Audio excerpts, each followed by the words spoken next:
Good afternoon and welcome to Anything But HoldEm. That is the wrong screen on screen, so let me try to fix that. One moment, please.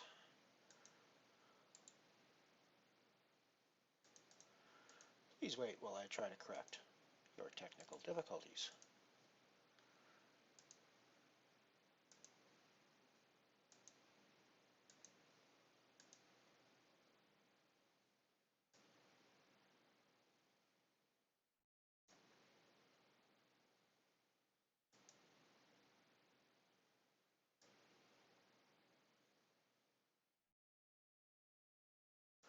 All right, so we are here this afternoon on Anything But HoldEm playing a $2.20 triple stud turbo game.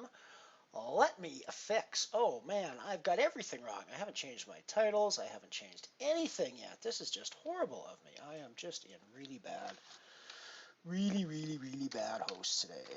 I kind of jumped on this pretty quick, but that's cool. We're in the $2.20 triple stud turbo, which is appropriate, I suppose, for T-Coop week. This is not a T-Coop, obviously. It's only $2.20. This is episode 15. And let me change my titles.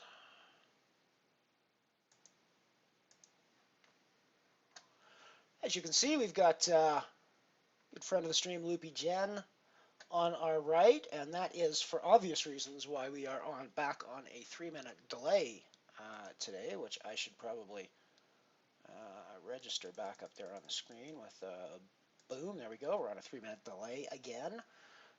With Loopy Jen on our right, who's the UK Hammer, one of our mods in stream. It would be rather inappropriate to be on no delay and live today.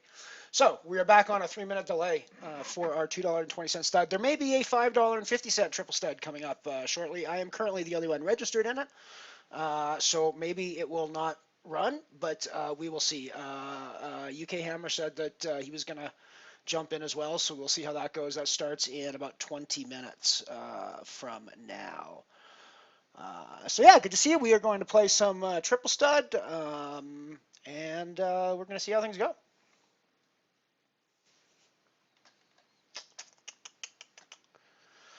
Playing stud high low, so I'm not really going to be interested in a king queen 7 for the most part. It's not going to get me very far. I am playing a poker school Premier Skill League off the stream as well, as I usually will be at this time of the day when I stream.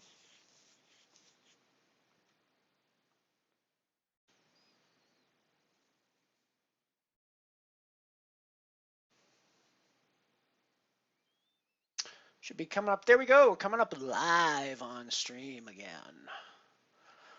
Awesome. Pretty much the end of the coming up on the end of January. I've been thinking about how I'm going to structure seasons and groupings of play here on Anything But HoldEm. I think probably the easiest way to do it is going to be calendar wise. So I'm gonna sort of start a new season or series or whatever you want to call it at the sort of end of every month, the beginning of a new month. And track progress. Now, it doesn't necessarily mean we're going to ignore what's happened so far. I'm going to keep my tally going. Basically, at the end of January, whatever our total profit number is on that day is what becomes the bankroll that feeds the stream in February season. So, and that's going to continue through the season as through the year as we go, and we'll see how that ends up translating out at the end of the year. Whether we've got a big massive bankroll to play with at the end of the year, or whether we're back down to zero again. Should be interesting to play this out and see. I'm fairly happy to admit that I'm at a very stellar January that seems unlikely to repeat and to continue at that pace. It's as I've said before, just the simple act of winning one of the daily tournaments in the second broadcast of the season was a pretty remarkable thing to have happen. So, and that in and of itself was, no matter how well we played to win that or not, it's still pretty lucky to be able to win one right at the beginning of the season and build up a nice big bankroll to work with. So that's, obviously has helped, and just going to see how the rest of the year goes. I'm looking forward to it. It's been fun. Um, I'm going to stick mostly to the $2.20 to $5.50, well, $1.10, I guess, to $5.50 range of tournaments. I will play, as I said, keep playing some of the satellites into the dailies. I do like those tournaments, and we're going to play more of them. I think I've got a fairly good value in that field from what I've seen now, at least in the ones that I've played so far. So yeah, it's gonna be fun to play some more of those. So probably today, and I might do a stream tomorrow as well, and then that will close out the January time, uh, and we'll start a February. On Sunday, probably I will be on to go. I don't know what let's have a look at what the weekly round two is on Sunday. Let's have a look at what the weekly round two is on Sunday.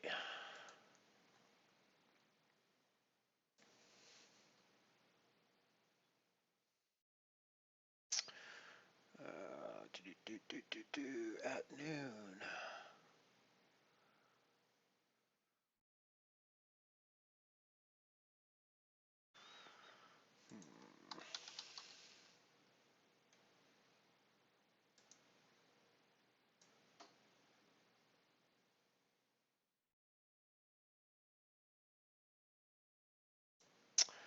Round two. Ooh, no limit. Do seven single draw. That ought to be a fun one to play on Sunday at noon. So I'll be back here Sunday noon my time for sure for the start of February season.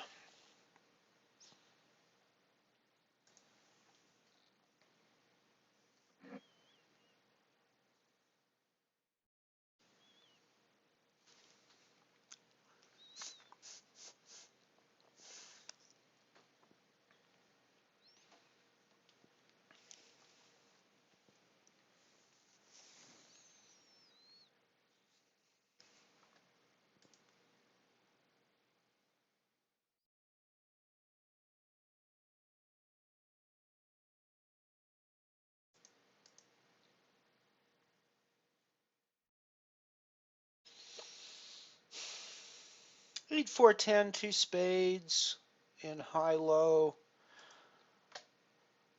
I mean, there's definitely going to be some playability in that hand. You do have two cards to a low, but they're not very good cards to a low. Only one of them is a nut card.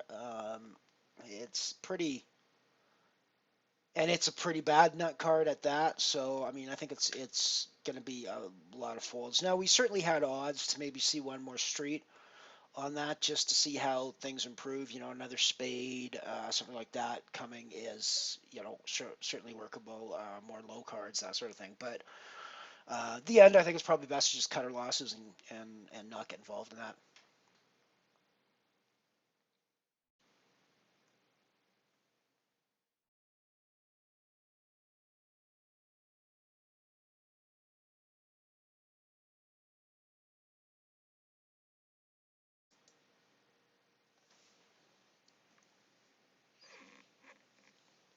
I like the triple stud format actually quite a bit. I think the studs are sort of my favorite games to play usually.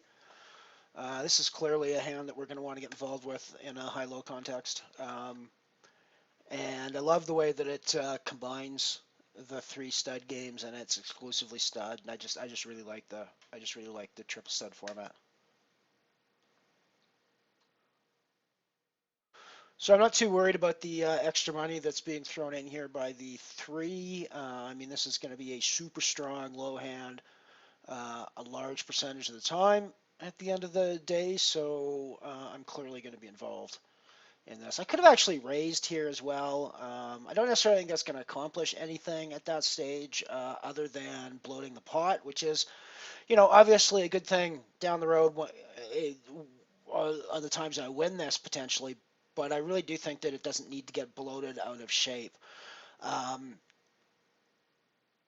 I think in this case again, it's a tough call whether I want to raise or just call behind here. Now that Terra Stars is in here as well, or Terra Stars is in here as well, I think now is the time to put the raise in, because that's just basically declaring the strength of our low hand. Now certainly they could be playing a better low hand than us. Seems unlikely. Uh, we're still playing a pretty strong. We're still playing a pretty strong low. And again, based on what's showing, I'm still pretty comfortable with the strength of our low. That said, I think checking and letting other people put money in the pot for us is going to be uh, the best way to get value here. And again, at this stage, we're going to throw everything in because the low draw that we've got is ahead of his low draw, without question. We are playing a low and we're happy with it.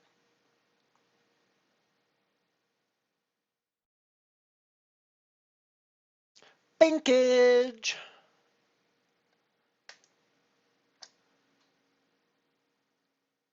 I don't mind splitting those sorts of pots when there's a third guy in there that we're cutting the legs out from underneath of. It's always nice to be able to split those with somebody else. I mean, I obviously would prefer to take all of those because then I got 6,600 chips instead of 3,300. But yeah, I mean, beggars can't be choosers, right? I'm happy with 3,300, which was more than I had when I started the hand.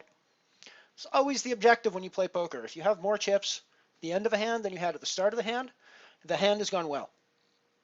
You may not have played it well. It may not, there's all sorts of other things, but thank you, Hammer. Thank you, thank you, thank you.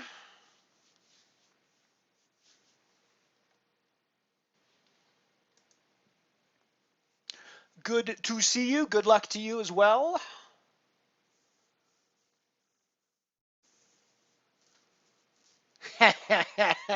No, blue means good friend of the stream.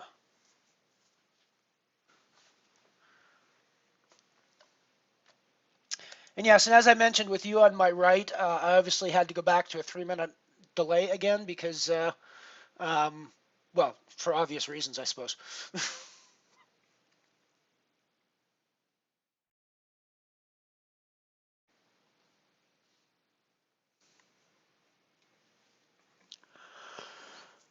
Righty, so in a Raz context, obviously with the Jack, we're almost always going to be getting rid of this. Gotta wonder what Origil's playing here to be raising a 9. That's a bit weird. And Victor raising the king. This is just a bizarre. I mean, maybe people haven't realized that we switched over to Raz here, but there's certainly some bizarre play going on at the moment.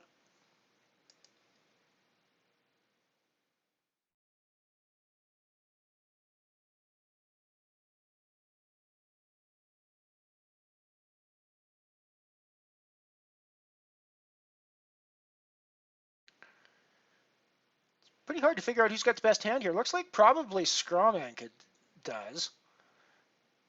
Yeah.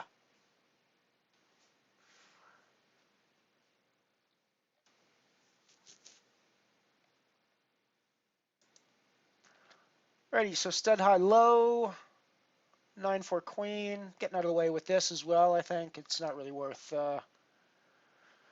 being involved in.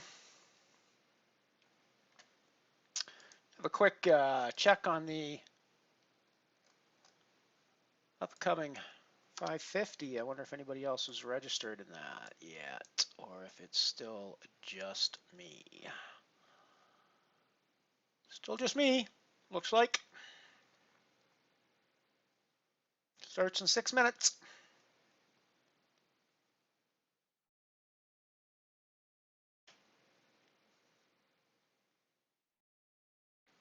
There was one at 11:20 that I was going to play, but I just missed the late registration on it, sadly. But oh well.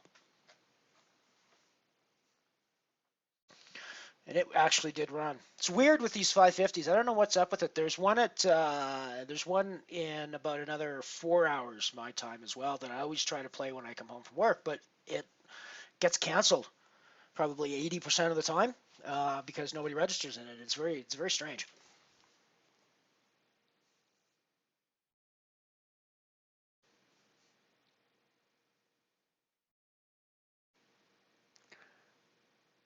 Hello, Mr. Bowman. Good to see you. Good to see you, buddy.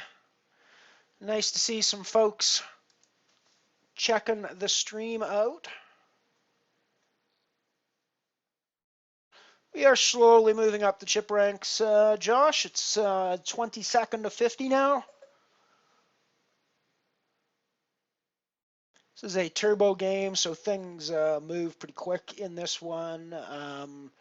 There are times, there are times when you only get one hand per level of this, and in fact, there are times if people tank or disconnect or something, there are times when it actually skips entire levels because it runs so quickly. You can actually, tank through an entire level.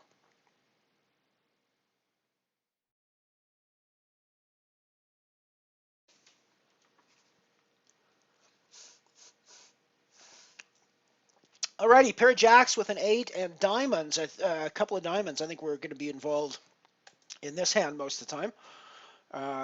The jacks are always going to be strong. The diamonds can develop into something better. We don't have to worry about a low hand, of course, because we're in straight stud. So yeah, I'm pretty happy with the strength of this hand at this point.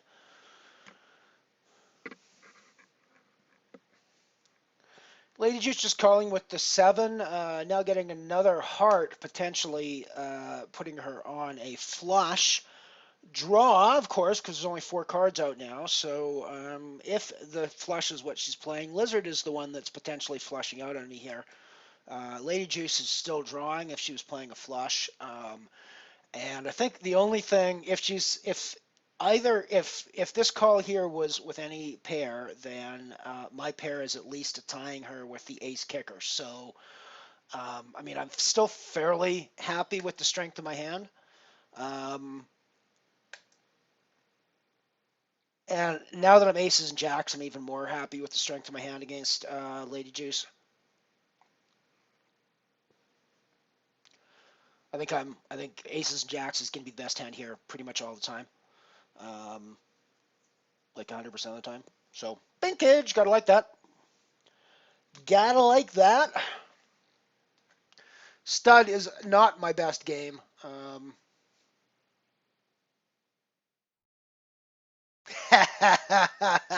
Actually, Josh, when I played you, I hadn't instituted the good friend of the stream blue color tag system yet. But so yeah, what else can I say?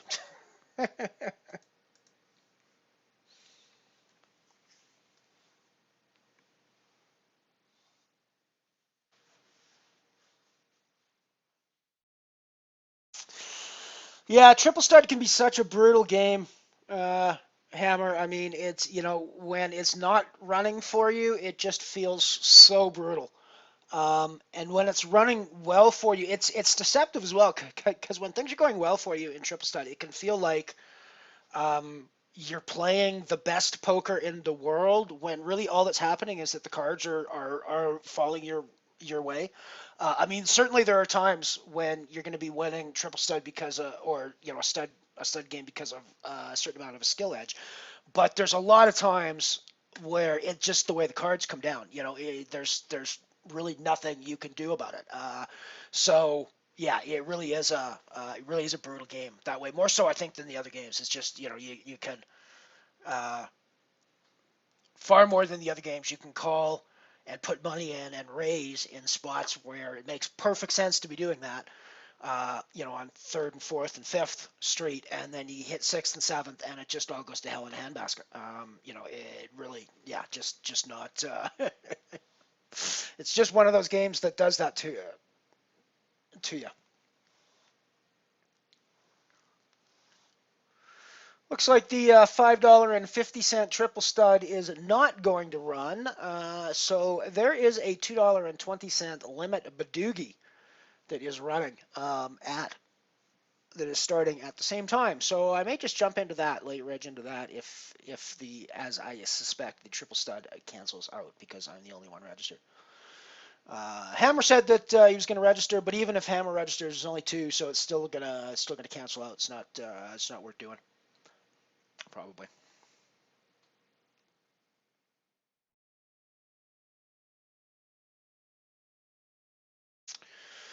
So high-low with the 10-3 deuce. The 3 deuce has obviously got some potential. I'm going to see a street or two on this.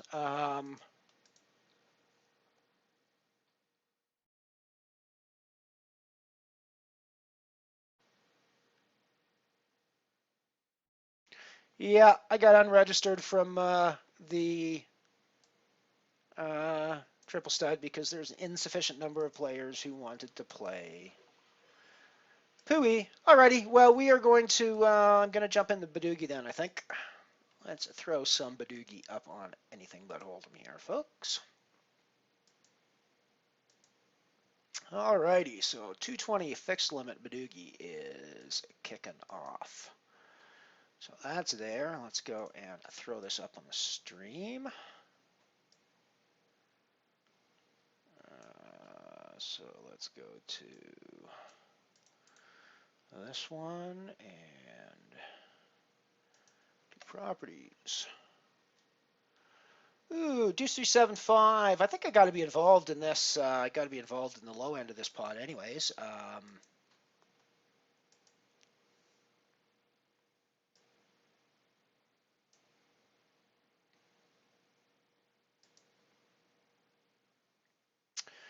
And there's our first Badoogie hand.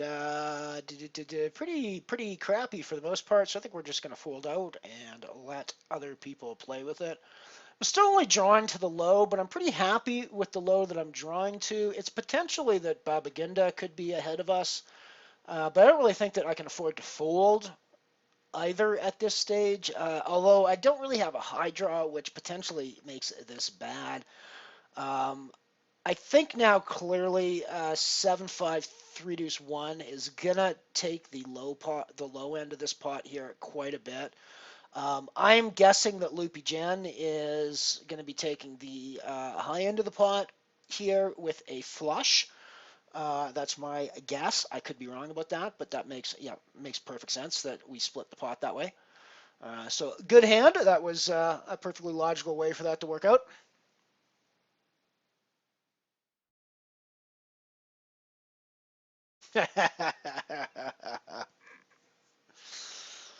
That's okay. I'm a one-star fish as well. No, actually, I might be a two-star fish now. I might actually be Chrome now that this month. I've actually been playing a crap load with all the dailies that I played. My VPPs are just through the roof compared to what I normally get. So I'm sure I'm actually in the Chrome already by this. I think I'm up over 200. Let's have a quick look at my VPPs. I am Chrome. 253.50. That is. I'm sure that that's the most VPPs I've ever collected in a month. 253.58. I'm sure that's the most I've ever collected in a month by far. I might have had 200 once before, but it was just barely 200.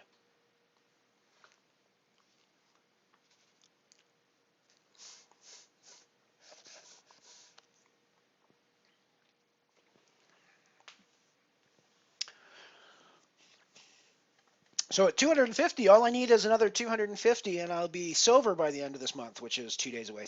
That's not likely to happen, but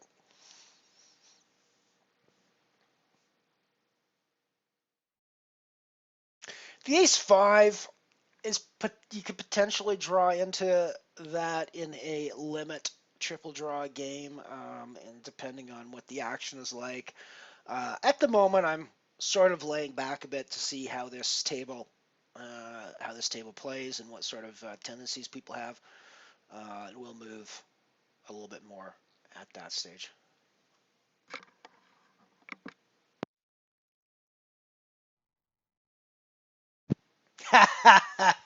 You do not have to play the Badoogie Hammer. You're perfectly welcome to sit and watch me play Badoogie beside. I'm just going to throw the Badoogie up as well because I want to have more than one game running here in case I flame out in one of them or another one of them. Alrighty, so obviously the pair of aces is not thrilling in the Raz end of this, but we're 5-4 ace, which is a pretty darn strong Raz hand. And when Juice is drawing a jack, there she's not going to want to keep putting money in the pot much longer. We clearly look like we're ahead at this point, and we draw ahead quite a bit, like right now, obviously. So I think that this bet doesn't get called very often, but I think I have to put it in. Wow, she just insta-called that one. So clearly she thinks she's drawing to a pretty good hand. We are playing a 65, which is going to be the best hand like all the time. So I really was, that was a clear value bet. I suppose I can check there and see if Juice wants to put it, but Juice is not putting a bet in there ever. I don't think. I mean, it just makes even. I suppose.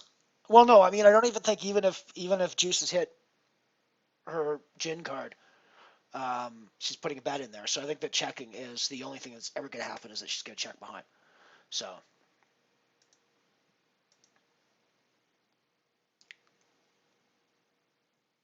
yeah, there's a crap load of people that registered in this one, Hammer. I don't think I've ever seen one this big. It's like 58 people total registered in this one. I don't think I've ever seen a triple sub with that many people in it. So I don't know. Maybe I'll have to play these 220s more often. I really don't like the speed of the levels. I just think it's silly that you only get one hand per level a lot of times. It just seems bizarre. Um, but they're okay. I mean, I like the triple stud, and if the 550s aren't going to run very often, then this is the one that we have to play. So I guess. Guess. I was playing some Badoogie in the Astronomer free rolls the other day, and won myself a ticket in that. It was a lot of fun. That said, it's really going to help your Badoogie game when in literally the first hand of the tournament, you are dealt 5-4 deuce ace natural Badoogie and end up with six of the players at your table all in against you by the end of the hand. It's always gonna make your tournament start off pretty well when that happens. So that was and it just got better from there. Ended up, I think I was fourth biggest chip stack in that one when it finally ended giving out the 48 tickets. So it was cute. Ace 2-6 high low. We're getting involved in that. We're getting involved in that shit for sure. Lots of people raising into us. That's cool. I'm okay with that. I've got the strongest low hand out of any of the ones that are involved now, other than these last two calls. So we're just going to call behind here. We're not quite closing action, but that's cool. We'll close it at a capped 800. I mean, clearly I don't have a great high that I'm working on, although the spades are developing, which is nice. Two other spades out here. Didn't really check Loopy and Babaginda's. I really have to pay more attention to those pre-draw, but I mean, I think I'm involved here pretty much all the time.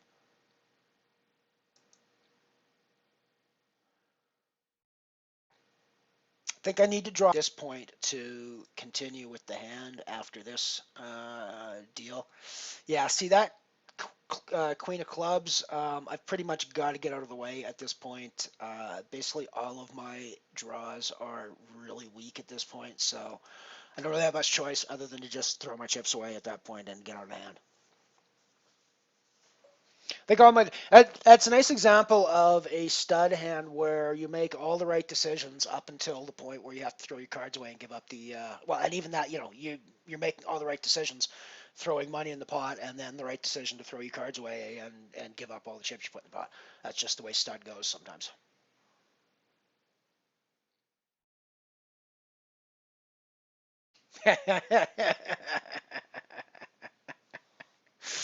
You need to expand your mind a bit more, Josh. People can be more than one thing at a time.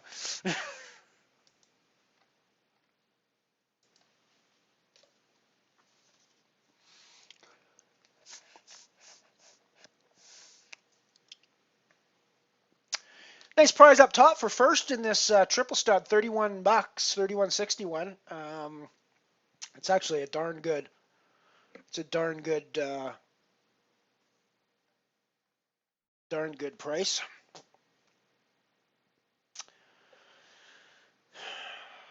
some point I'm going to have to get involved in a Badoogie hand. That one wasn't the one that I wanted to get involved in. And I think with the paired fours, I'm just going to fold out of the Raz as well.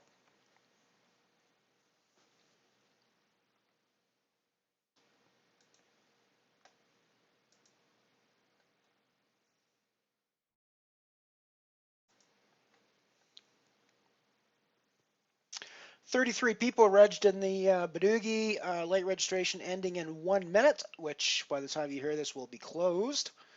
2640 up top on that one.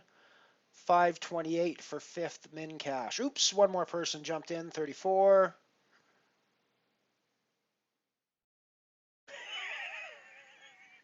I don't think I've ever said you're a fish.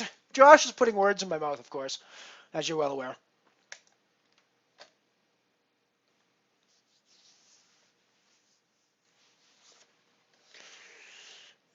These Badoogie hands just been pretty crappy over on this Badoogie table so far, so I'm happy to just fold and play tight to start off with, see how things develop.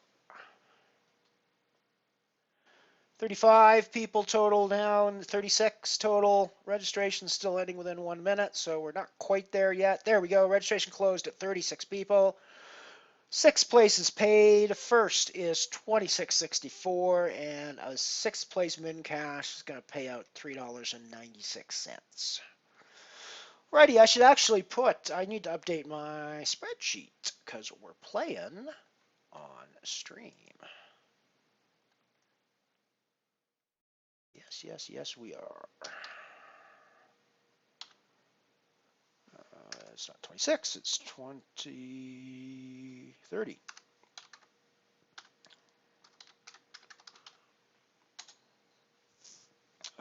1220 was the triple stud. Stud high low 446. I'm actually liking that hand a fair bit. It's got a lot of potential on both ends. We're going to see at least one more street with that.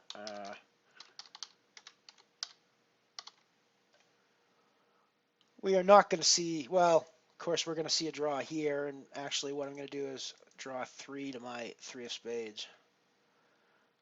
Not the worst Badoogie draw in the world.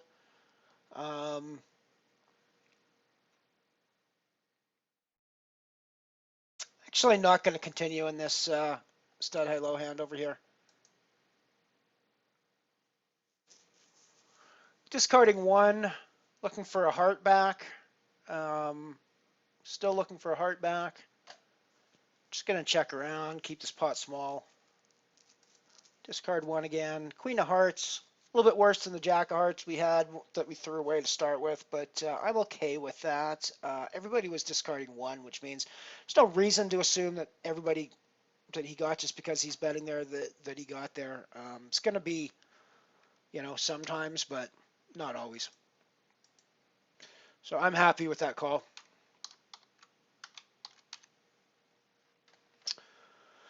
Deuce 3. I think I got to get involved with this again, even with the enhanced betting. It's just one of those hands that's a bit too strong to get away from.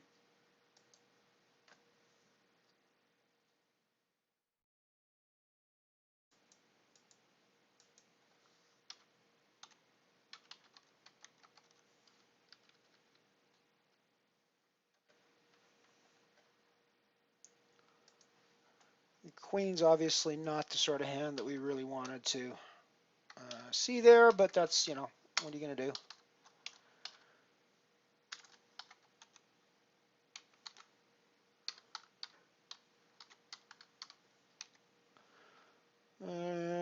I think you got to fold now that queen's come up. Just everything's really developing worse.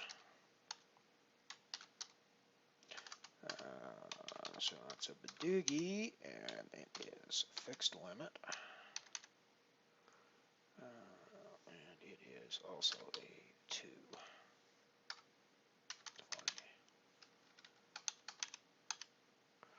There we go.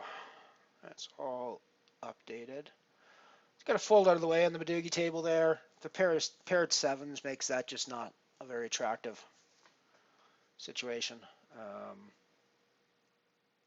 don't mind it so much here because I can get rid of that and still play to a 5-7, which is not the worst thing in the world. So we're going to try that. Got to get involved in some pots just to see what we could do here. But so there we go. That's updated. Go back to my main summary so you guys can see what the deal is like. Pretty happy to see again. Of course, as I mentioned last time, up over the $1,000. One for January. A little unhappy that we've dipped below the 600 profit margin, but that obviously can change today or tomorrow when we cash in some of these. So this is a great draw for us on the Badoogie table. Down to drawing to the 7 with a very strong 3 card at this point.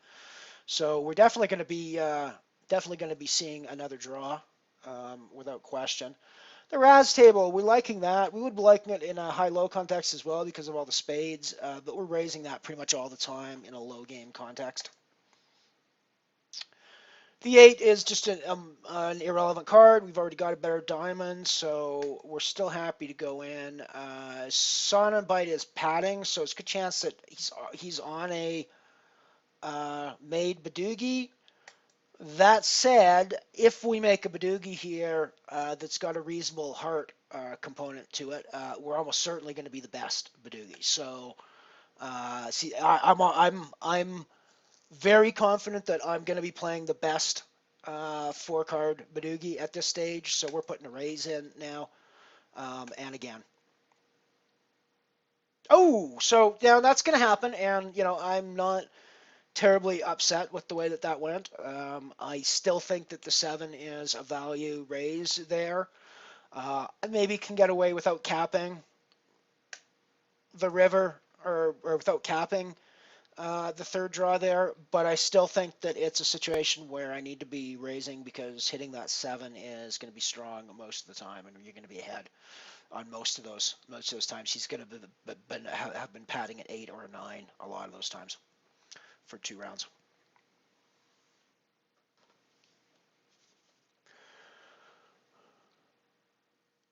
Alrighty, so Hammer got moved off our triple stud table, mostly because he was amassing a huge stack, and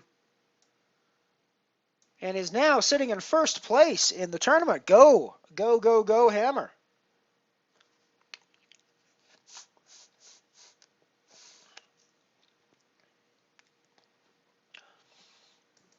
I could be behind here, but something is telling me that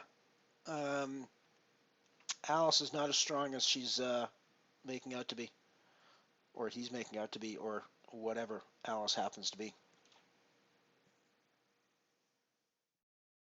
It said an 86 is not going to. Oh no, we don't even have an 86, do we? 8651. No, we don't. We got a fold. I actually was misreading my hand. I thought I had a 8654. So that was a rather unfortunate turn of events. Should learn to read my hand better, I think.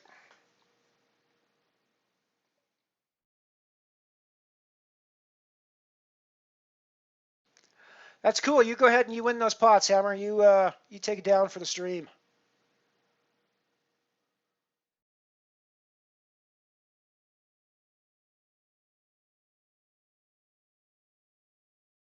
Pair of jacks with an 8 and 2 hearts on the high-low stud table. It's a playable hand, I think. I want to come in for a raise, but I think it's definitely a playable situation. Seems reasonable to assume that the other 2 players are playing on a low hand, so I actually want to be betting and having calls so that they are putting in money to fight against each other on low, whereas I'm taking all of the highs. Now, I don't know really what these guys are working with. I'm definitely going to be involved, but it does seem to me like neither of them is going to have better than a pair of jacks for the high hand at this point. That can obviously change, but still, I don't see either of them having better than jacks and eights as a high hand. So I think I'm taking the top while they split, while they fight for the bottom. Um, yeah. So I'm pretty happy with the way that goes. Yeah, you are in first, Hammer. Take it down for the stream. For the stream. For the stream. For the stream.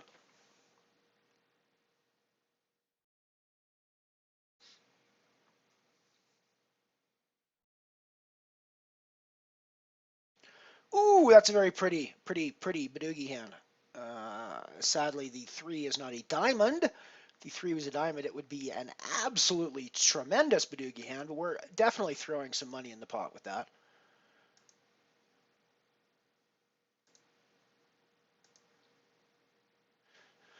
Because even when we don't draw out to a 4-card Badoogie, we're going to have the best 3 card in almost every situation. I'm going to pat the Jack 4, check behind, and take the pot down.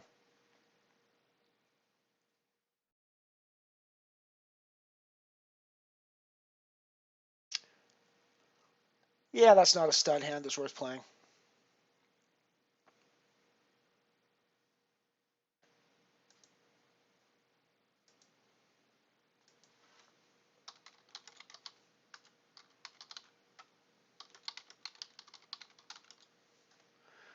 I think I'm going to get involved in this one and basically discard 2. Yeah, I'm not so happy with the way that goes.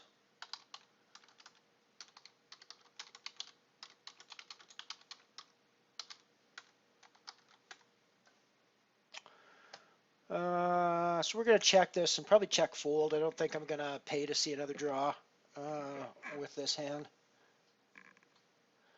But that said, I'm quite happy to draw 2 into my ace 3 for free.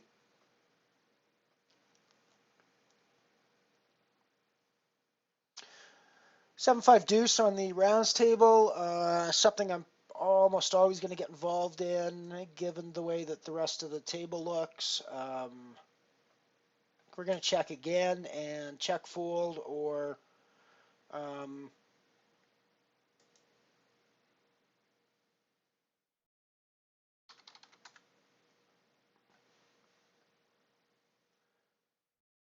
so again, well, no, I think in this case we're gonna keep the 10 of spades, and we're just gonna draw for a heart, which we miss. This was a nice Raz card over here. We're now playing a 7-5 deuce 1, which is gonna be strong against these other hands all the time.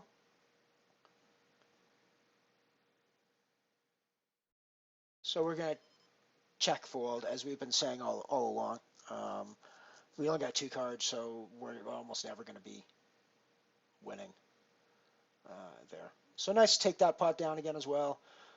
Ace 4, again, we're going to raise. There's no other aces on board, so this is going to get through with folds a lot of the time.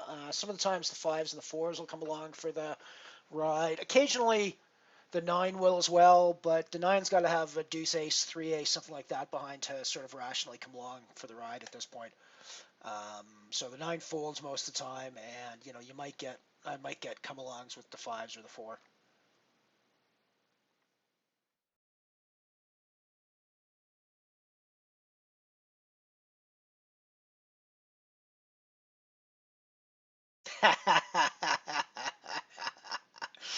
Yeah, well, I don't know. I think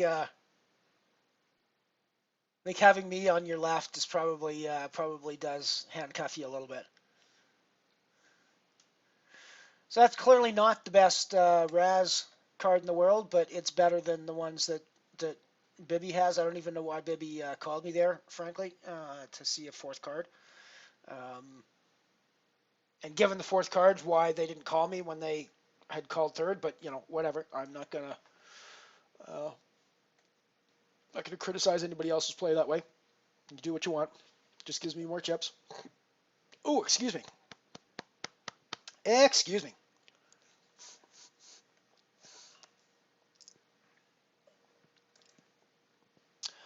It's a pretty decent stud high-low hand we got going here, potentially.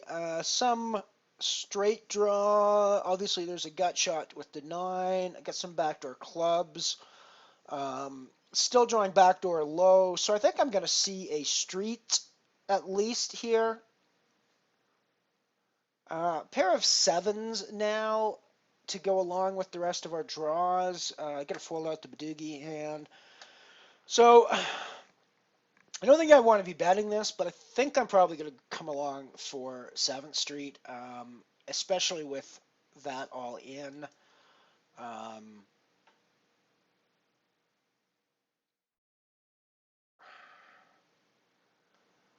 So basically, I'm playing a pair of 7s, which is not going to win me a ton of high pots, and in this case, it's not.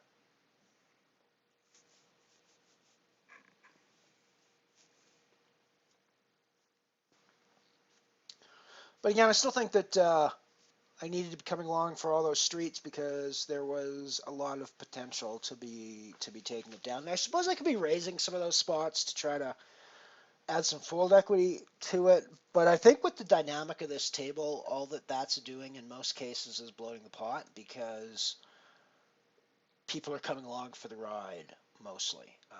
So I don't know. What can you say? I really should update my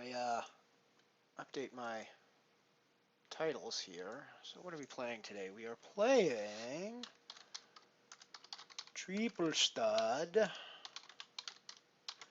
plus Badoogie.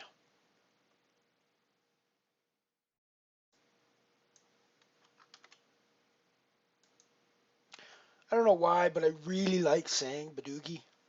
It's just a fun word to say. Badoogie.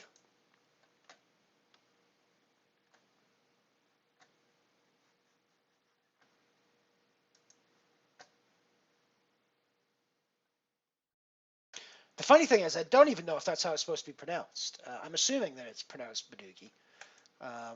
It potentially could be something like Badoogie, Badoogie. I mean, there's lots of ways that it could be, that the accents or the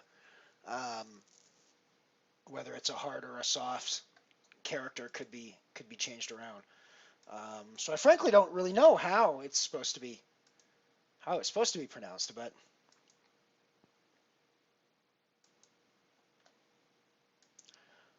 I like Badoogie.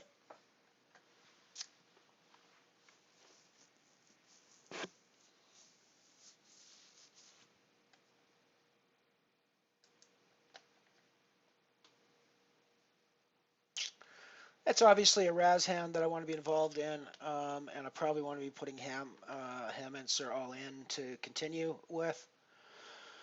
Yikes. This is not obviously the greatest Badoogie hand in the world over here.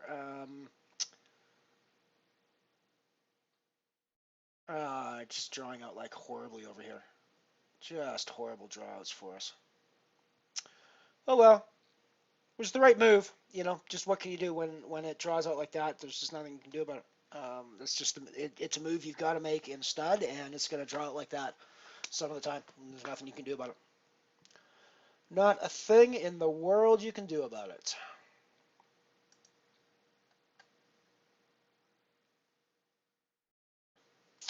Couple of reasons that I can raise here. First of all, I knew that the 8 and the 9 weren't likely to come along for the ride. And I've got the ace-3 in the back, which is a pretty strong situation for me. So it's clearly about the worst. I mean, I had a bad hand to start with, and the drawing in the paired 9 is just about the worst thing that you can do there. So I'm just going to get out of the way. There's really not, just continuing on that is just throwing chips. Lighting chips on fire, as they say.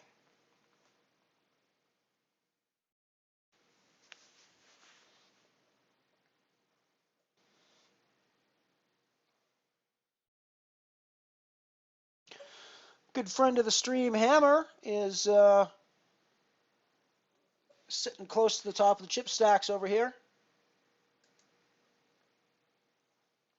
We are sitting very close to the bottom of the chip stacks. Loopy Gin or UK Hammer is sitting second in chips.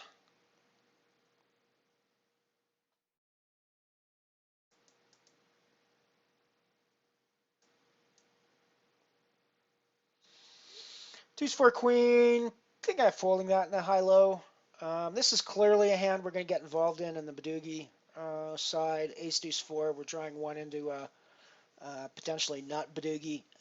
So you know you're always going to be involved. And we haven't hit the nut Badoogie, but we've hit a darn good like a third or a fourth nut Badoogie. So we are throwing money in this pot as much as we possibly can. Padding second draw, throwing money in the pot. Padding third draw, throwing money in the pot. Hopefully, I was hoping he would raise with his pat, but that's cool.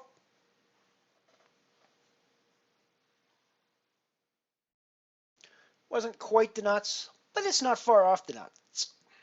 Smells very nutty.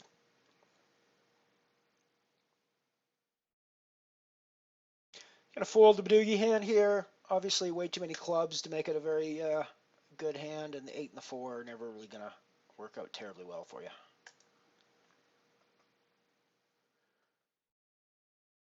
you. Clearly, a queen 10-3 in a stud high-low context is never gonna be something you have a lot of fun with. Awesome. I'm glad to hear I'm pronouncing it right. I honestly had no idea. I've never actually heard anybody else. No, I think actually I'd lie. Now that you mention it, I'm sure that I've heard it said during the WSOP final table streams, because anytime there's anything that relates to the mixed games, I always try to jump in and go. That said, a lot of the mixed games don't have commentary, so maybe it wasn't said. But I'm sure I've heard it said before. Now that I'm thinking about it.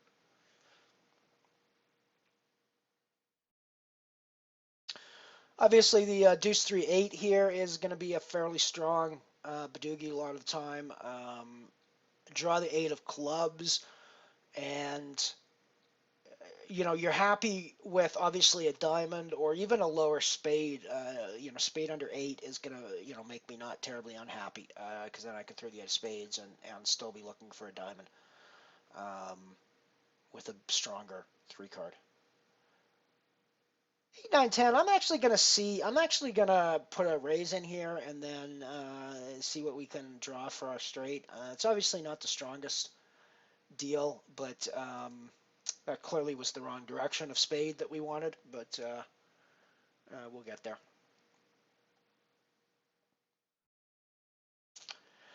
Do I want to go one more draw? Everybody else is drawing 2 or 1. Yeah, I think I'll do one more draw and just see what I get back here. I think I have to improve in some way, which either means getting a diamond or getting a lower spade in order to want to put money in for the third draw. But yeah, see, I'm probably not putting any money in for the third draw. And with the deuce of hearts coming here, I think we're just going to get out of the way.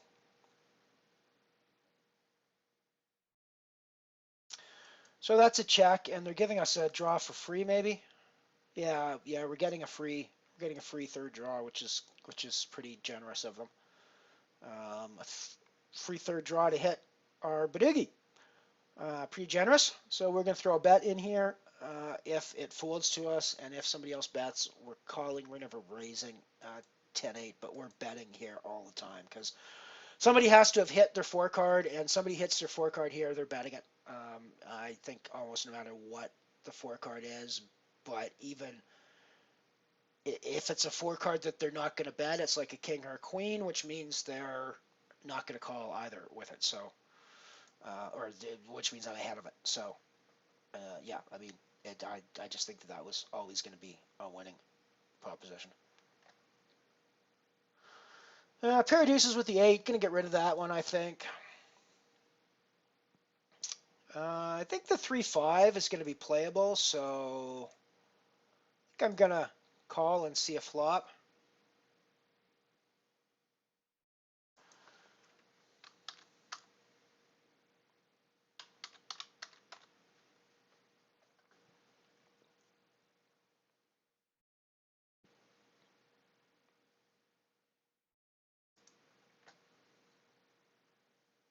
Yeah, those weren't really the cards I was looking to get back.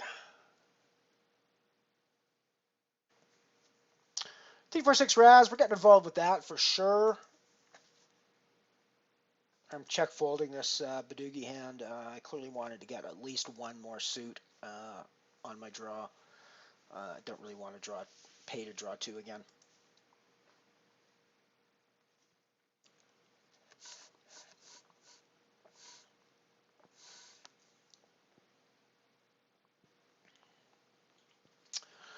Cool Hammer. Well, I'm still fighting it out down here at the bottom of the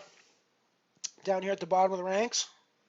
I've still got chips in front of me, which means I can still win this thing. I've proven that on the stream before.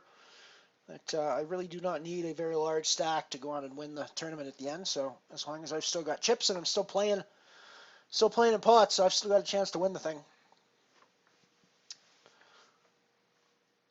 If there's one thing that watching and playing anything but Hold'em has taught me, it's that chip in a chair is absolutely the correct way to think about poker.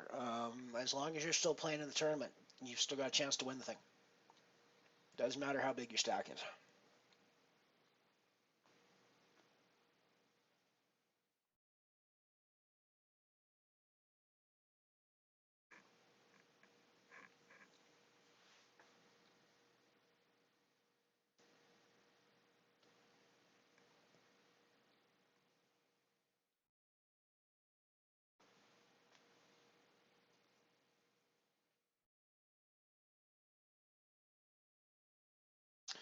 Alrighty, so the break is beginning. I am going to zip off and take care of some custodial duties, and I shall return.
Alrighty. I've just been talking to everybody without having my microphone on. So let's turn that back on again, and we'll turn the camera back on. There we go. I'm back. Hello. Just got a crap load of follows that I don't know if they came up on the. Yeah, they're coming up on the stream now. I don't know where all these follows came from, but it's awesome. Thank you very much, everybody, for the awesome follows. Which brings me up to 50 follows now, which is really quite remarkable. I didn't realize I was quite that high yet. I don't know why I tried to fold that. That's actually a pretty good stud high low hand still. We're only 3 cards to a low, but 3 cards to diamonds as well. I guess actually thinking about it, on backdoor on both hands. I now have a draw on the low, which I'm pretty happy with. That's a foldy badoogie hand, I think. Get a check through on this. I don't really think there's any reason to put a bunch of money in. Although a 1200 bet at this point with the big bets now, you actually might take down the pot because there's not much odds for that. So yes, I'm just seeing everybody follow. Thank you very much, everybody, for the follows. Although I'm not really seeing anybody on my watching. I'm only seeing 4 people watching the stream, but that's cool. So we hit the low over here. So I think we're definitely going to be putting the rest of our chips in the middle. I think we're going to take half the pot here pretty much all the time with the 65. We're definitely ahead of Alice, and we're not necessarily definitely ahead of Hell, but we're going to be ahead of Hell most of the time. Or Huel. Got moved to a new table on the Badoogie. Pair of 9s on the stud, so I think we're going to get involved in that.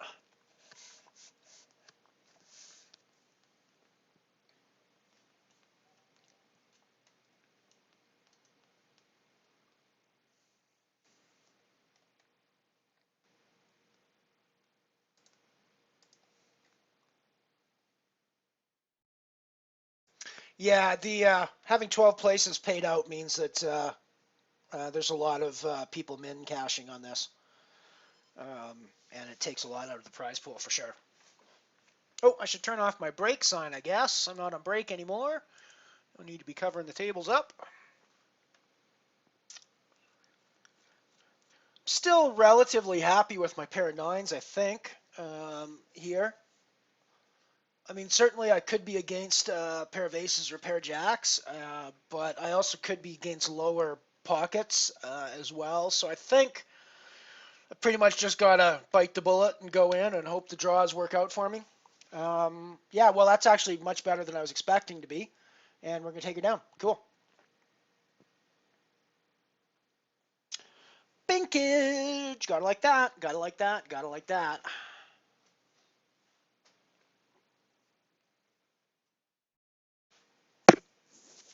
Ooh, just bumped the mic. I apologize for that. We do wish this was still the stud high-low phase. Gonna get out of the way over here, I think. I do wish this was still a stud high-low phase, but I'm still gonna get involved, I think, with the H3, because that's just gonna be too strong to get rid of.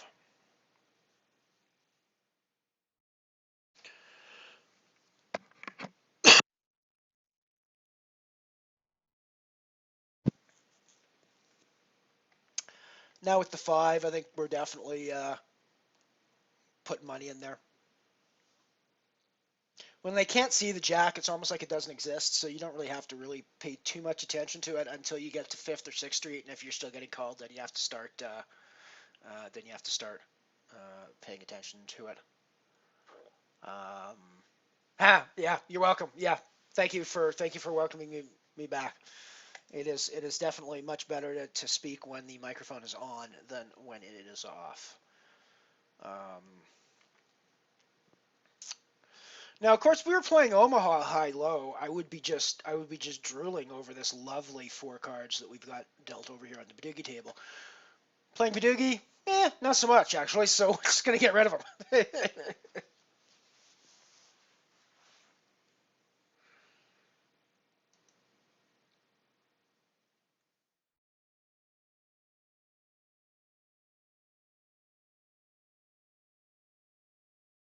Stud high low, ace 3-8 with nutted hearts. I think we're definitely getting involved here.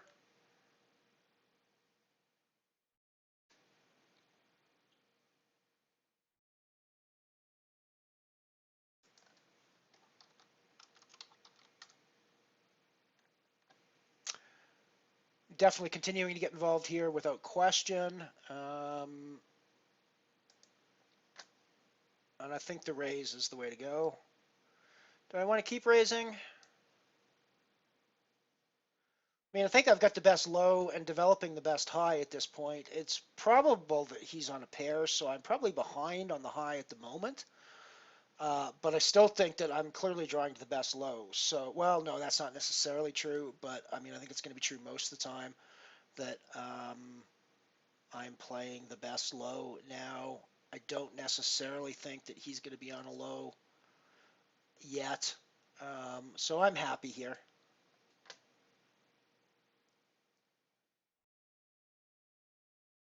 Was on a better low than I thought he was, actually. So I needed to hit my flush.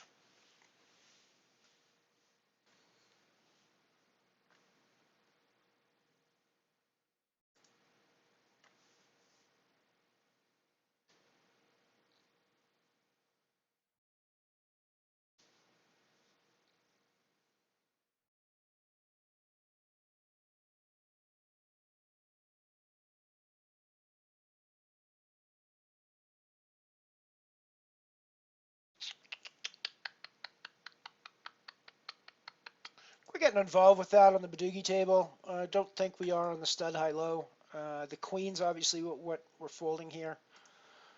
I'm going to play the 10-8-6 pretty comfortably against the draw one at this stage.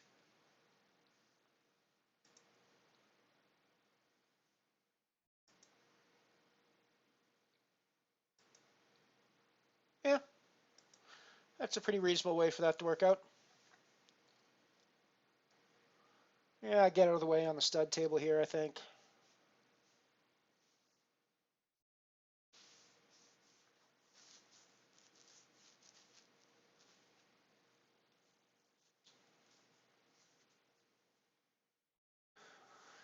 I think the 4-6-10 is also a playable hand, at least for one draw. Drawing one into that, you're happy with either a lower diamond or a spade, of course.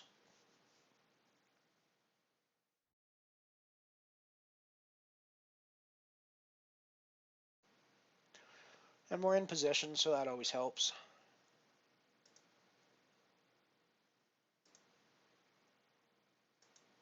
Keeping the pressure on is the way to go.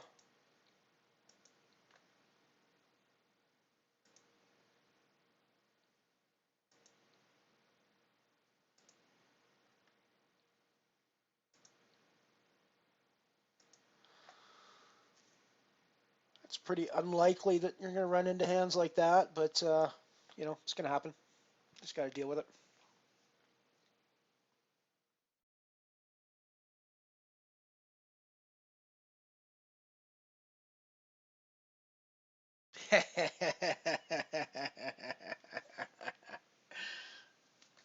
Yes, it's important.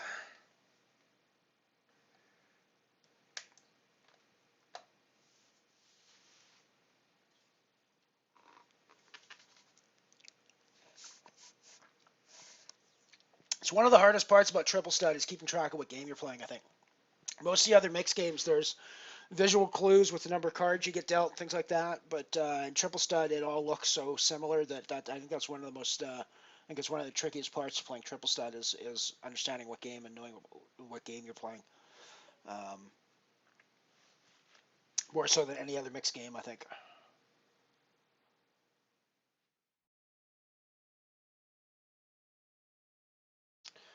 That's why the ass end of the horse is always the hardest. The RSE part is always the hardest because you're flipping between these games that look almost identical and are actually quite different.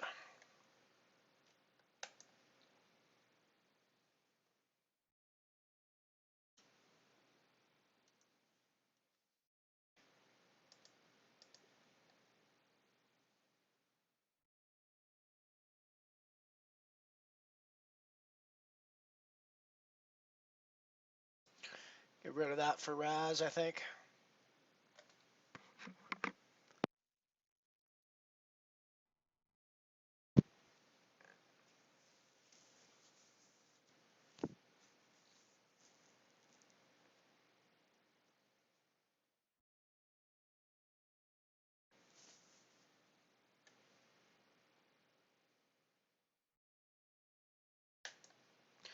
Yeah, I think it is a trick you might have learned from me, but the truth is, Hammer, I think both of those tricks you learned from me, both the fact that you were playing stud when it was actually Raz, you learned from me, but also the idea that losing one bet is never a good thing, and every single bet matters in this game. That's the key to playing good stud is losing the least number of bets possible in a hand or winning the most number of bets possible in a hand.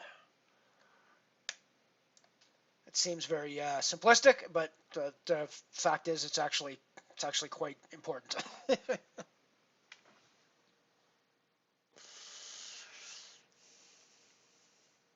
not thrilled with this Badugi hand. Obviously, the nine's not great, but the H3 is very strong, and depending on how we draw, we could do quite well. I think I'm going to be pretty happy with this hand calling down. High low 658. I think we're getting involved there. We're padding the 9-3. Tata could definitely be ahead of us without question, and very likely could be playing a 7 or 6. I don't think we can profitably draw to the 9. So I mean, I really think that that's the only thing that we can do, um, and just give our chips to them. Wow, actually ahead of Lady Tata.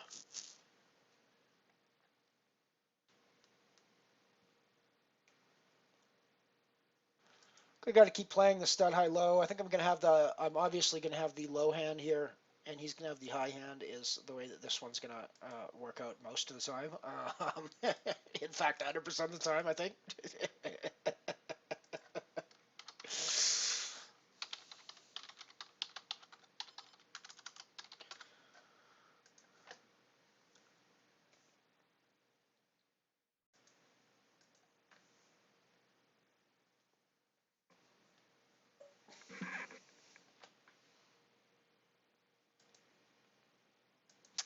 That was a pretty funny hand. It was pretty clear from Fifth Street there that it was a split pot. Thank you, thank you, thank you, Hammer. We're gonna try to make it.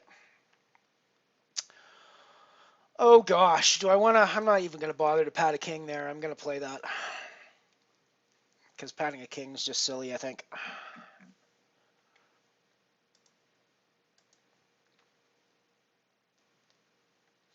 And fold.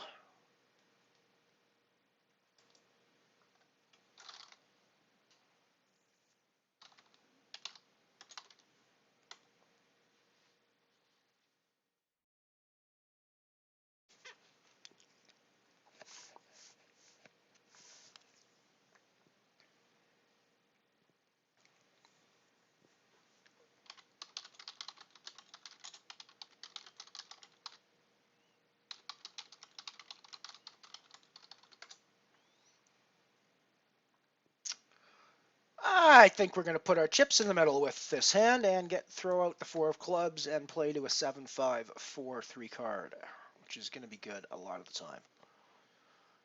At this stage, if we can draw a relatively small spade, we're going to be pretty good. Otherwise, it's bye-bye Badoogie.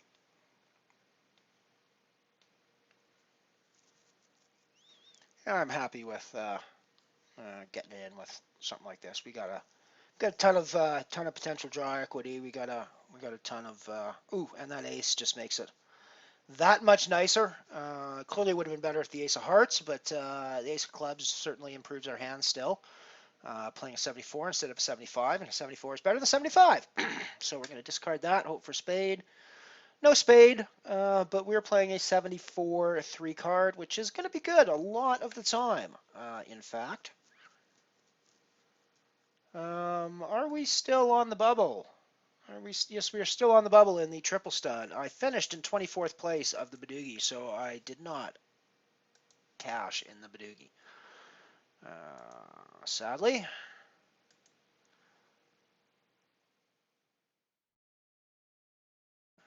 Get rid of that. Let me close off this table. Boom.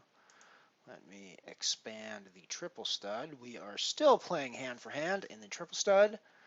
I am in 9th place. Hammer is in 6th place. The small stack, Bibishka, is 35.95. So not really small, but clearly in jeopardy most hands at these bet levels. Well, we all are in jeopardy each hand at these bet levels, frankly. So that's the way it goes. This is a Raz hand that you're getting involved with all the time. 3 cards to the nuts. You simply can't. You simply can't not get involved with that.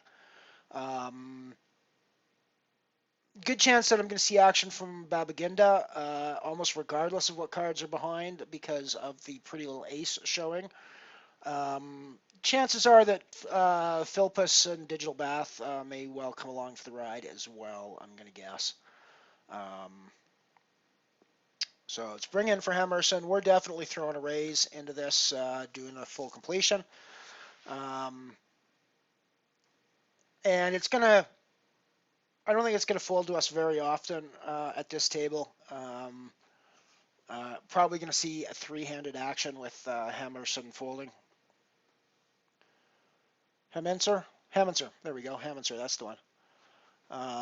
Clearly, I'm still very happy with the hand that I'm drawing into.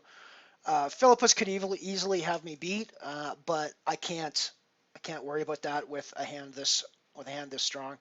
I'm still ahead of Philippus, and I am ahead now.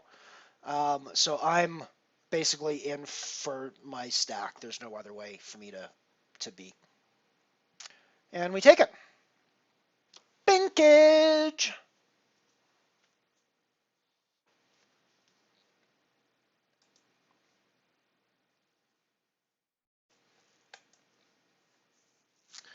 Still hand for hand. Ooh, Loopy Jan. Nice. I did not see your pot, obviously, but suddenly you have doubled up and are now sitting at the top of the chip stack. Nice, nice, nice.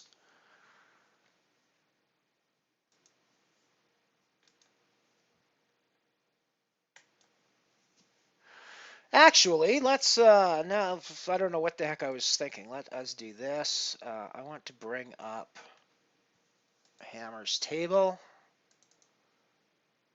We are going to throw Hammer's table up as part of the as the other table on the stream.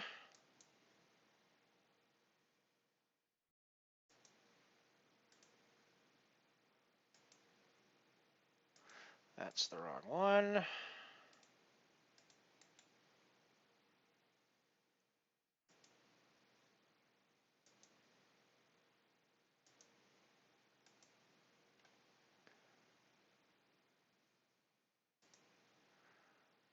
There we go.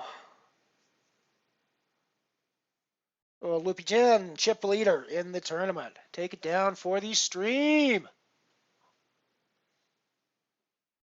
That bites when the internet, when you've got a huge chip stack and you're in the middle of a big pot and then suddenly your internet drops out. That is just horrible. I hate that.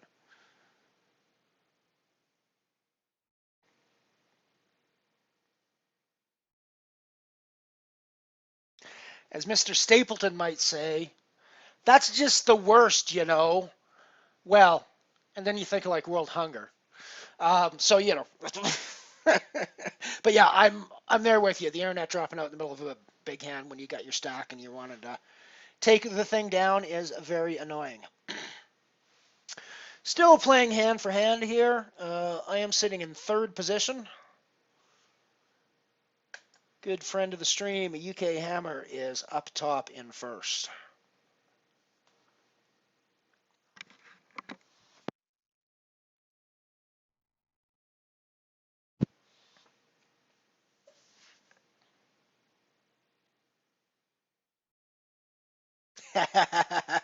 Yes, I did. I actually went back and checked again. I saw you. You're up on stream now. We know exactly where you are. Play hammer. Well, we don't know actually what you've got. Stud, probably with a 3. You probably don't want to do anything. Probably folding is the way to go. The 4-5 of hearts is potentially attractive. I'd be a lot more interested in this hand if we were in high-low phase, but in the stud phase, I think I'm just going to get rid of it.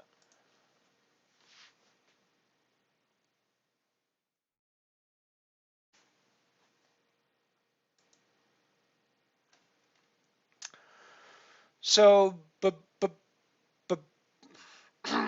my stuttering is causing issues. Babishka is still our low stack at 27.15 now, which basically means 2 big bets and they're all in. 1 big bet, 1 bet, and 1 small bet, and 1 big bet, and they're in. It's, doesn't take long to get them in. Queen, Queen 8, not a Raz hand. We're getting rid of that.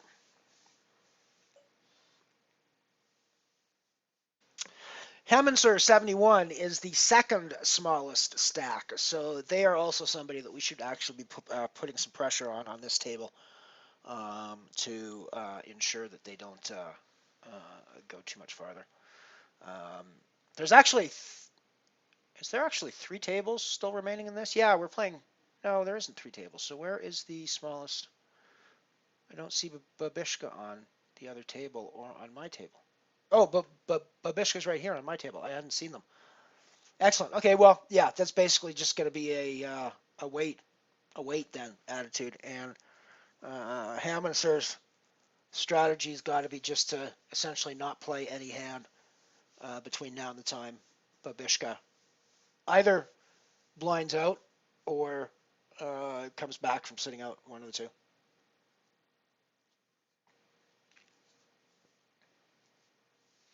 So it looks like Hammer was potentially on a flush draw there, but didn't hit it. And we move on to the next hand.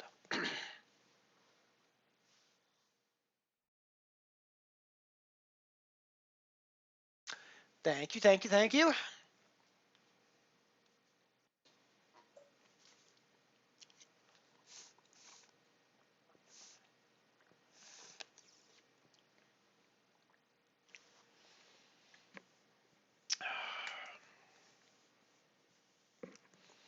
Again, Raz, I can't be fighting back against the deuce with the king queen back, even though the 5 is. I mean, you can sort of come along and hope that the draws work out for you, but that's really not going to be a great strategy a lot of the time. Couple of spades with a 5 deuce. That's potentially playable in the high-low. I think I'm actually going to put a raise in here because I'm fairly happy with the strength of that. And I think that assuming it folds around to Havanser, I'm probably getting a fold out of them almost all the time just because of the situation with Babishka here. So I think putting pressure every time that Havanser has to bring in, I think is going to be key to the table dynamic here. I'm sure Babaginda realizes that as well, being right there, and the stack that they've got. I've been watching; they clearly know a little bit about stud and triple stud games. So the stud variants. So I'm sure that they've zeroed in on that particular dynamic as well.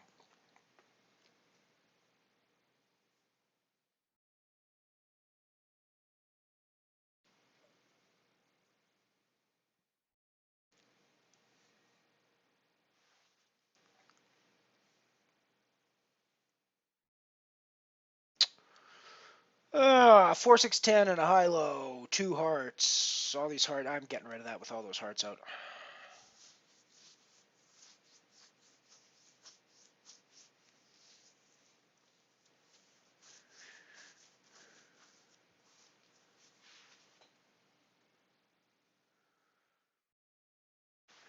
BB, what's BB at now? 17:55. Not going to take long on bring-ins for BB to be out of here. Even with blinds, it's not, or even with the antes. I mean, it's not going to take long for BB to be out. We're at 280 ante. right now, which means that's still only, what, 5 hands? 6 hands maybe, even without a bring in.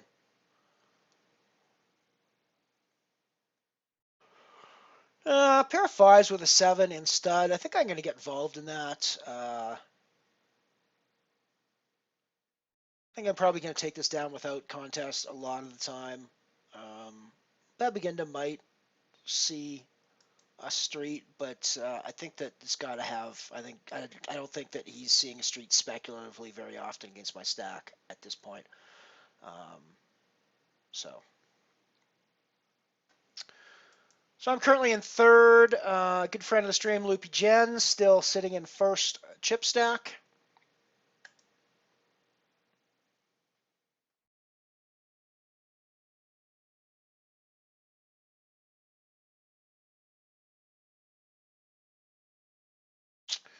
I am going to update the spreadsheet with my Badoogie bust out. I think I was 15th in the Badoogie for 0. And we don't know what we are on the triple stud yet. Looks like we're going to cash the triple stud, though. That's pretty cool.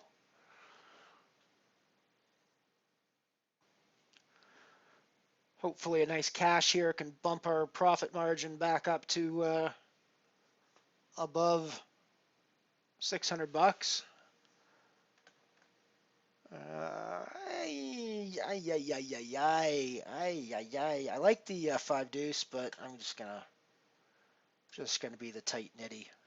Just gonna be the tight nitty guy. So $31 up top, 31.61. That'd certainly be cool. That'd definitely push us way back over the $600 mark.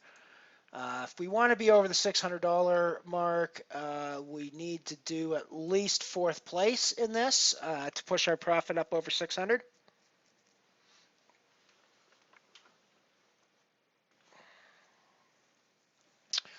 Ace deuce Raz. I'm gonna ignore my king, my buried king, and put a big bet in here. Everybody else has got high cards showing, which means I'm taking this pot down most of the time.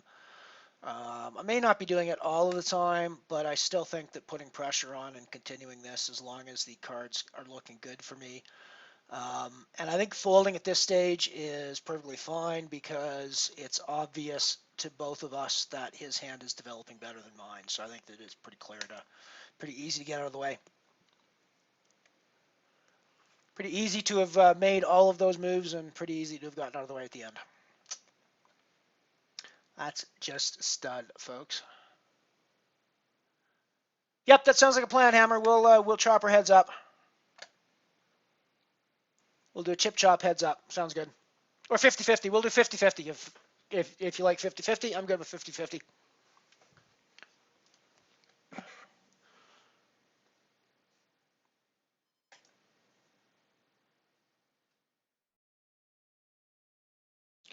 And that's it.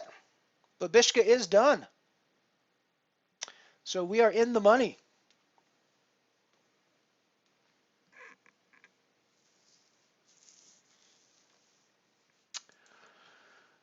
We are in the money.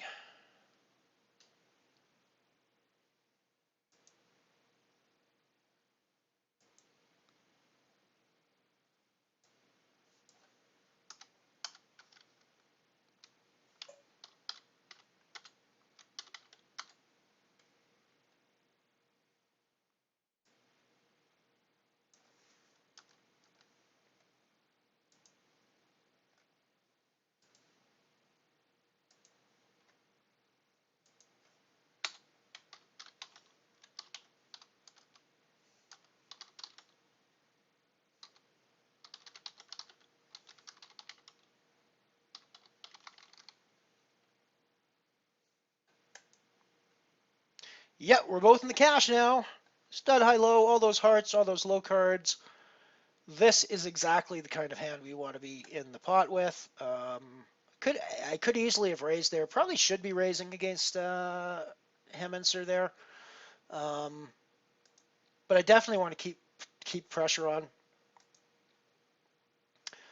Happy to put them all in at this stage.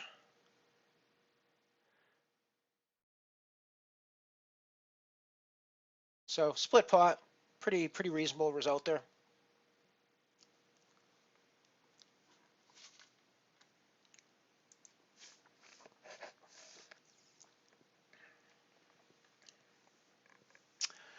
We are cashing.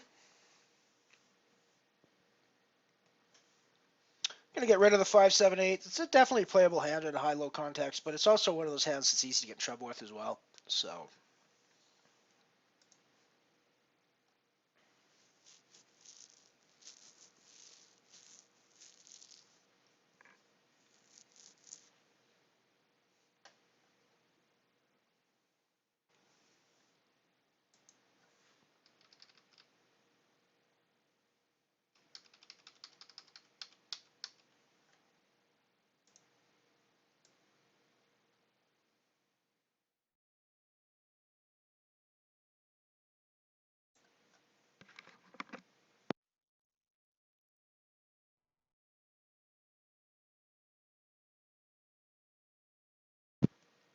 yeah, excuse me.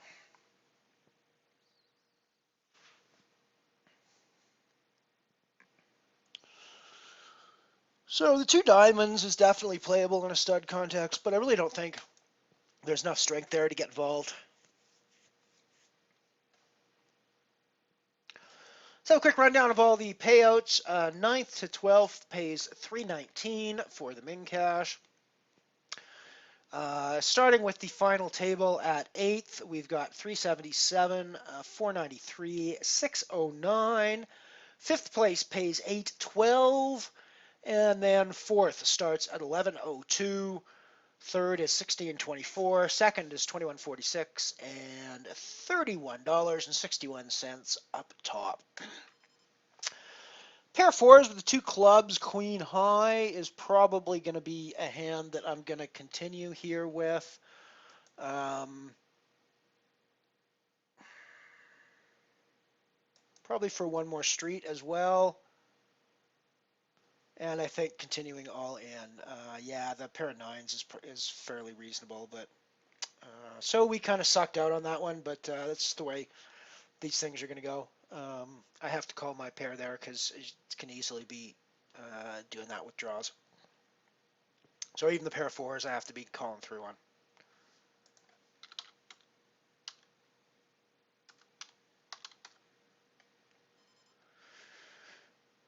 I'm going to fold that the Raz.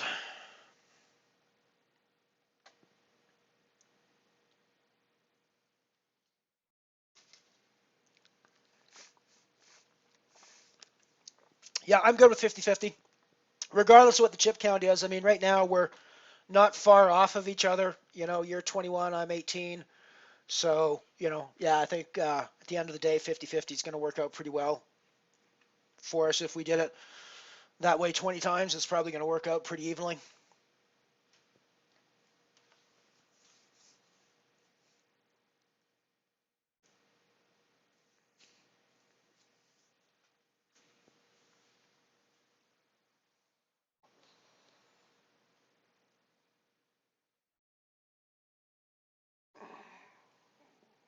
So that's be about 26 bucks each when we split this heads up. Down to the down to hand-for-hand play for the final table. So this be the FT bubble.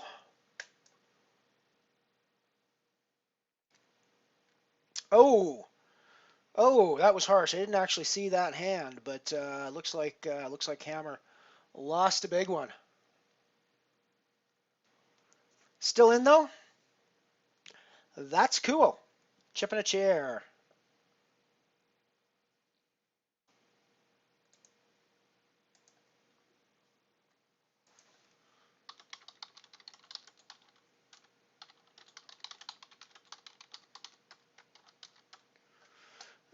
King 7-8. We're gonna get rid of that, I think.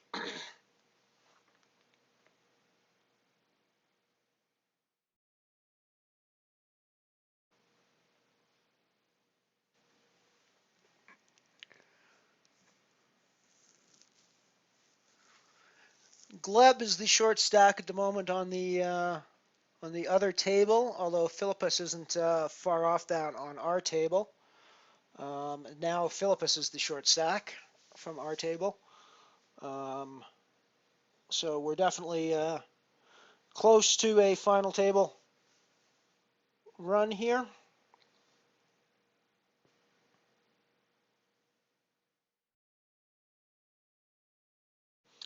So this is high-low. I've got ace, king, six, which I think is probably going to play pretty well against Philippus short stack.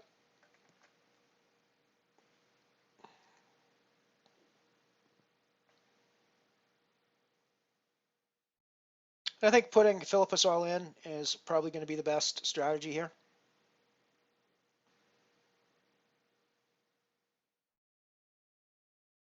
So pair aces, and I'm taking it down. So we're on the final table. Woohoo! Already. So let me get rid of that window and expand the final table. Congratulations on the final table. And Hammer gets stuck with me on the left again, just like we started this tournament off as. Fun. Definitely getting involved in this hand with being stud high-low. Deuce 4-6, two hearts. It's a very pretty high-low hand.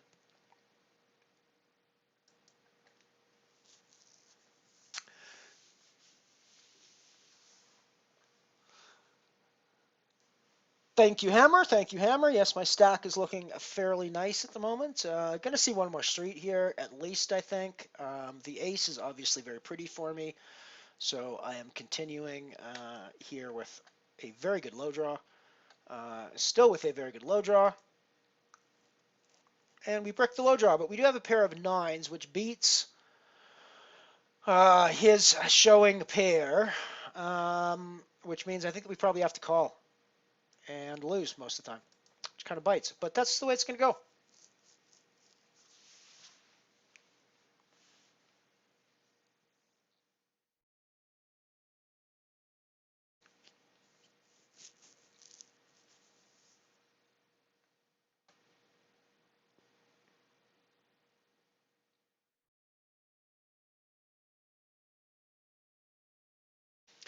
Six, eight, queen, two spades. Probably not a stud hand that you want to get involved in.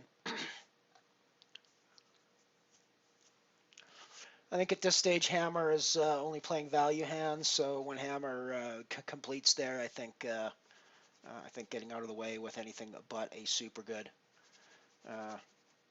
value hand is going to be a good idea.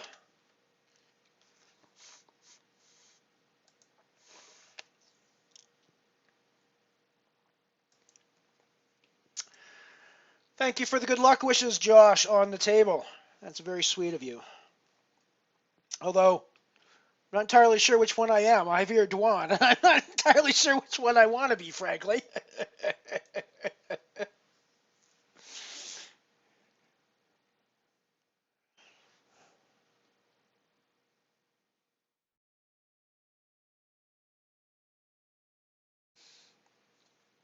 actually enjoy watching them both. Well, that's a shame. That's a shame. Out in fourth or out in seventh for 493. Still good game. Good game. Gonna get out of the way here with this hand. It's not really a playable Relaz hand. So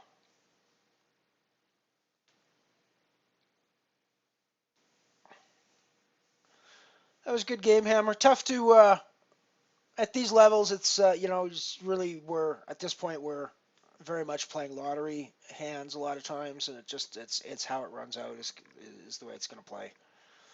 Um, you know, I'm pretty much all in if I decide to play a hand like this, which I probably, if it folds to me, I'm probably playing the three. But since a digital bath with the jack back, I really don't think I need to get involved here. I can wait for a better spot, I think, still. Even though I am the second smallest stack at this stage, this might actually, no, digital bath is still going to come in, and I still don't really have the strength to be able to play against. If Peachy goes out here, then well, didn't, but definitely the stack is worse off. And to bring in.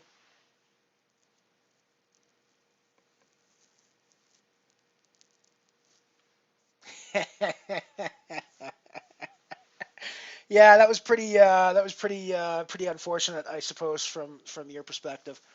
I think this is one that we're definitely going to see some streets on.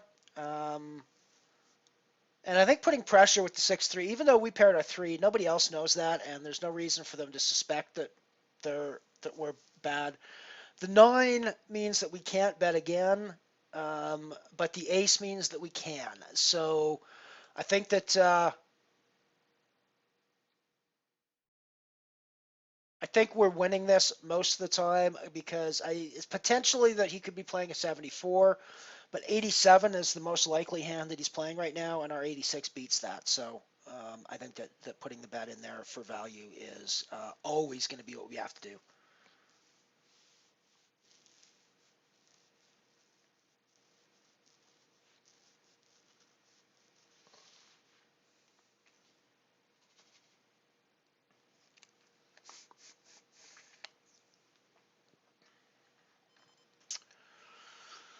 I think folding that out of a high-low, I think, is going to be the way to go most of the time.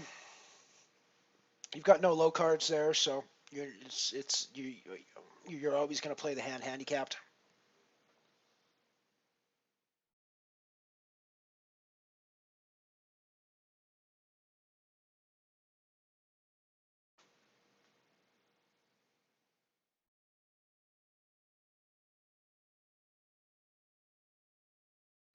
It was a good game, Hammer. Very good game.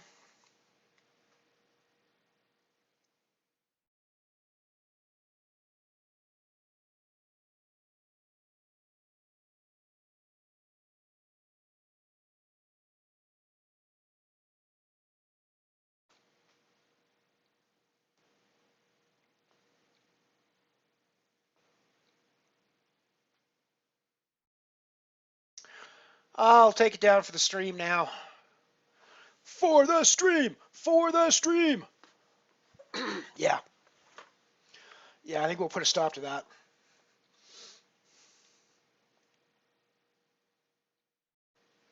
That's just way too gung-ho for my tastes.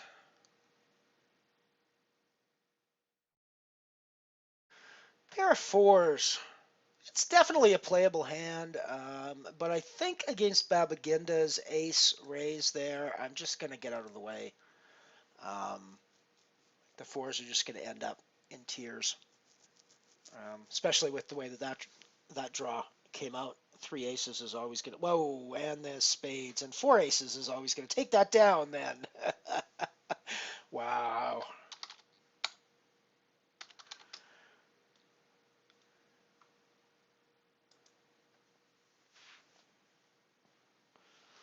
Four of a kind aces versus the flush. What a bunch of hands.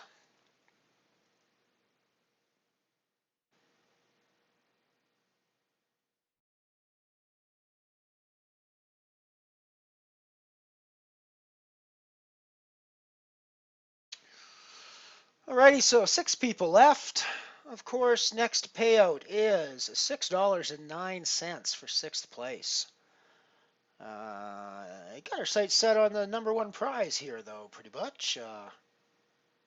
Alice and Digital Bath are a little bit in our way, but still think we're gonna do pretty well most of the time.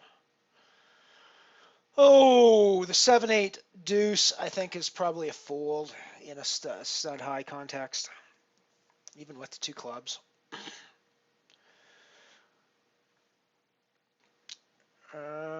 Pair of 6s, I think I'm going to get involved with this one. I think I'm going to come in for a full completion, in fact. I'm not going to do the bring in, I'm just going to jump in.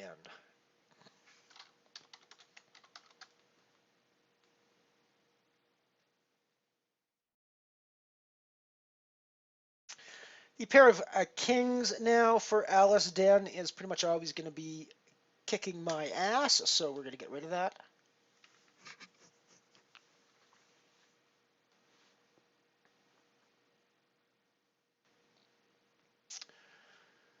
Peachy 996 is all in on this hand. I can't really do anything with it. I'm going to be bringing in and folding most of the time, or else giving Peachy the chips, but we'll see. All depends on how it draws out, I suppose. Being Raz doesn't actually need to be a qualifying hand, but I'm getting out of the way when Babaginda with the 8 and the 5 get involved. I'm getting out of the way pretty much all the time.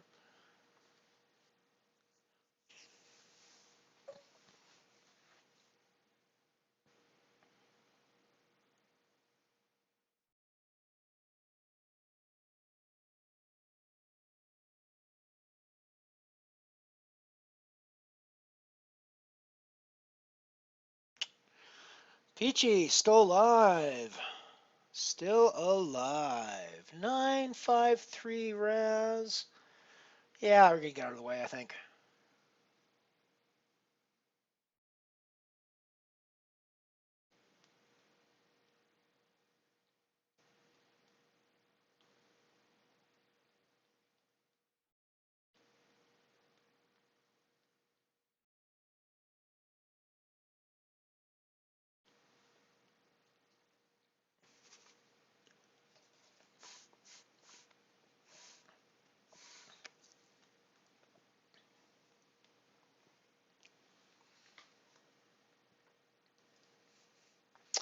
Thank you, thank you, thank you.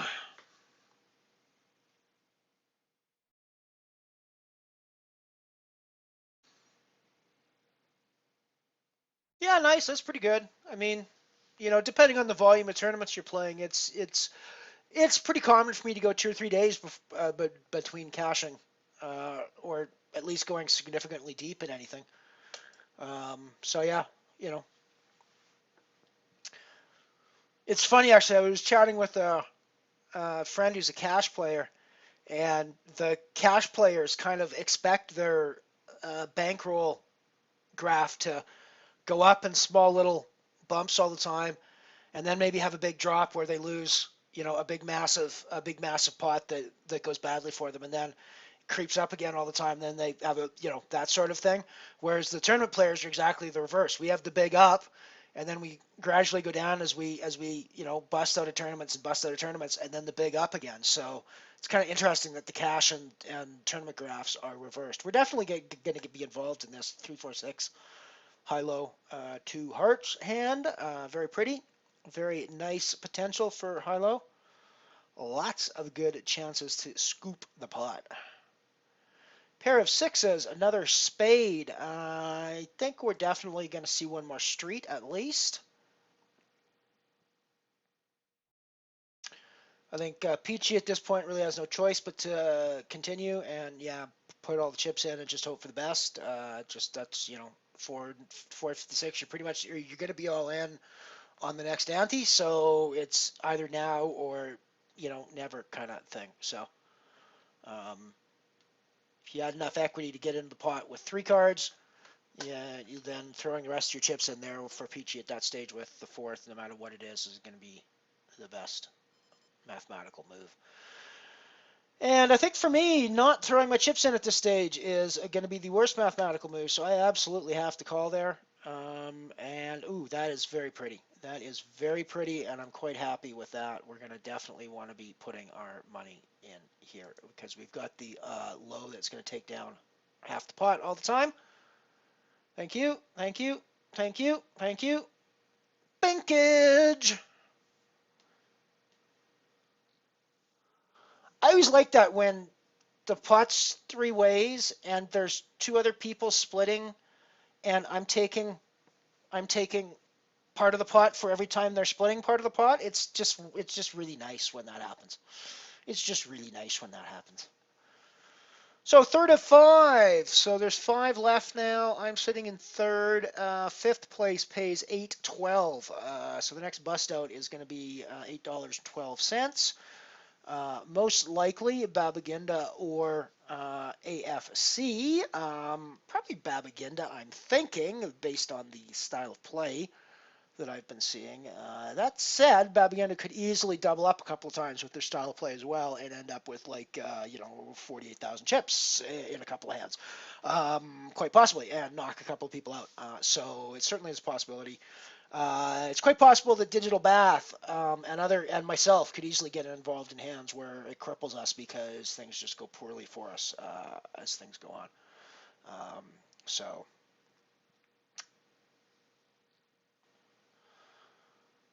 So that really puts the sort of bottom end fight between the three of us now. I don't have a huge third place lead, but um, I'm absolutely not even close to second. So it really does make me need to put pressure on these two guys and start playing against these two small stacks. The pair of kings is a good time to do that, of course, but I need to be doing it with more hands than just that as well.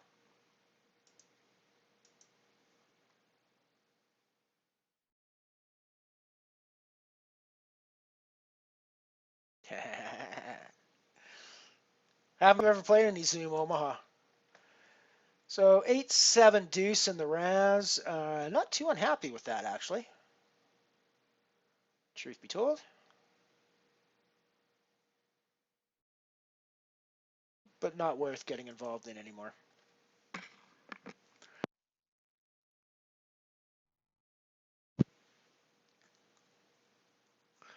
Finally been coming up on a break again.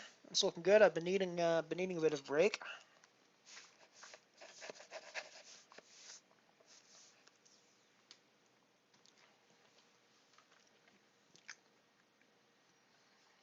That's a folded Raz hand usually.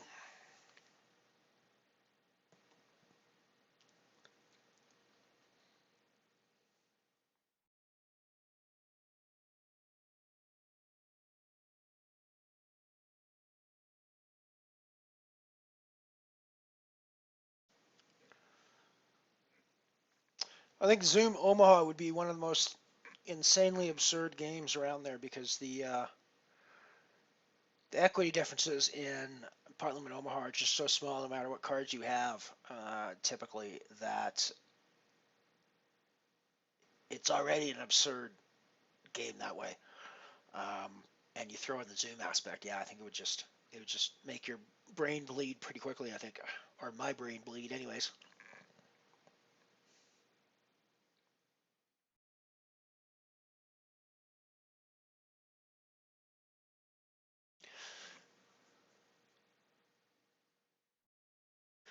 Yeah, I think Josh, in a lot of ways, it just depends on um, what your preference is. I think that you can play a lot of different things, and as long as you're sort of focusing on games and spots that you think are going to be good for you, I think it's going to work. And I think in my case, for example, I'm going to make a lot more money focusing on MTTs and sit and goes than I ever am focusing on cash tables, the uh, um, even in the mixed games, I think. But right, I'm going to head off for a quick break. I will be back.